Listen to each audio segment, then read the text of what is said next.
asalaamaaleykum mbokki Makarima Akhla TV ñu ngi leen di nuyu mbokk yi nga xamante ni ñoom ñooy topp seen télévision Makarima Akhla TV ñu ngi leen di nuyu te di leen ziar jiital ci nuyoo bi suñu yaakaar tey ëllëg Serigne Mountakha Al Bassirou di ko ñaanal Mbacke Balla mu yàgg fi lool te ànd ak wér di ziar Khalifa Baye Fall Serigne Amdi Modou Mbenda di ko ñaanal Mbacke Balla mu yàgg fi lool te ànd ak wér di ziar suñu yaakaar tey ëllëg Cheikh Abdou Karim Mbacke Fallilou waa tey nag ñi ngi ñëwoon ci màggal gi nga xamante ni lépp fii la dooree muy Mbacke Bari Sëriñ Touba bi fii lañ ko fekkoon ànd ak moom ci liggéey boobee fii la dékkee Cerno njaboot gi bu ngeen gisee kër gu mag gi fii la bàyyi koo dugg fii ci jumaa ji julli ñaari rakka fajar jóge fi ànd ak Touba bi bàyyi fi Cerno léegi nag bu ngeen ñu toppee ci màggal gi sëñ Cheikh Thioker moom moo fi xalifa bu ko defee bu ngeen ñu toppee ànd ak ñun dinañ leen wan bi fi sëriñ bi bàyyi koo lan la fi bàyyi ak sëriñ bi mu fiy nekk lan moo fi nekkoon ak lan mooy cosaanu dëkk bi kon dañuy ànd ak yéen rek ci màggal gi bu ngeen ñu toppee jërëjëf ñoo ñëwoon dina nuyu lan mooy sa yëg-yëg ci màggal. asalaamaaleykum wa rahmatullahi taala wa barakaatu. ñu ngi leen di siyaare bu baax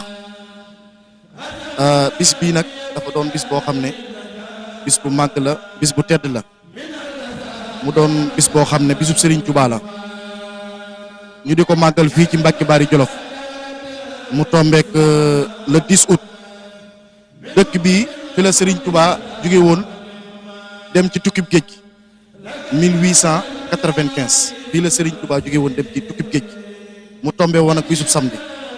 tey jii ñu di ko màggalaat mu tombe waat ak bisub samedi mu doon mbir yoo xam ne mbir yu doy waar la te mbiru Serigne Touba dara du ci asaar ñëw ngeen ci dëkk boo xam ne nag dëkk bu màgg la dëkk bu tedd la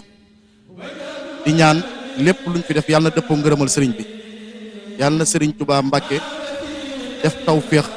ci mbooleem ñi nga xamante si nii bàyyi koo nañ ci région yëpp ñëw fii di ko màggal si fii ngeen nekk nag mooy Mbacke Bari Jolof fii ngeen bàyyi koo léegi muy nekk boo xamante si nii fi la sëriñ Touba taalife xaside gu ñu wax xamiitu man yax si mëni na tara fii la ko sëriñ Touba ci néeg bi kon bis bi bisu ñaan la bërëbu ñaanukaay kon ñi ngi ñaan yàlla na sëñ Touba faj aajo yi ñëpp adduna ak àllaaxira ñi ngi leen di sant bu baax yéen ñi nga xam ne yéenay waa Makarima Akhla TV waaw sëñ Abdou Karim moom ku ne mën naa wax ci moom ndax doomi sëñ Fallu la nit koo xamante si nii lu baax donc ko ñor muy sangub ñëpp nag ñëpp bëgg ko ngir lim tuddee boppam muy Makarima Akhla jikko ju rafet kon sëñ Abdou Karim ñu ngi koy ñaanal suñu borom yàlla na ko fi yàggal ci barkeb sëñ Touba di sant waa doomam bi baax bi nga xam ne moo fi nekk di soxna May moom it bokk ci ñu koy màggal ci dëkk bi ñu ngi siyaare ñëpp di siyaare baax Cheikh Blaat Mbacke mii di doomi sëñ Abdou Baara doomi sëñ Abdou Karim Mbacke Bari la moom it waaw doomi sëñ Abdou Karim Mbacke Bari di sët sëñ Baara ñu ngi leen di siyaare bu baax a baax di jégalu baax ci kàddu yi nag am nañ mbégte ak tawféex ci teewaay bi jërë ngeen jëf jërë ngeen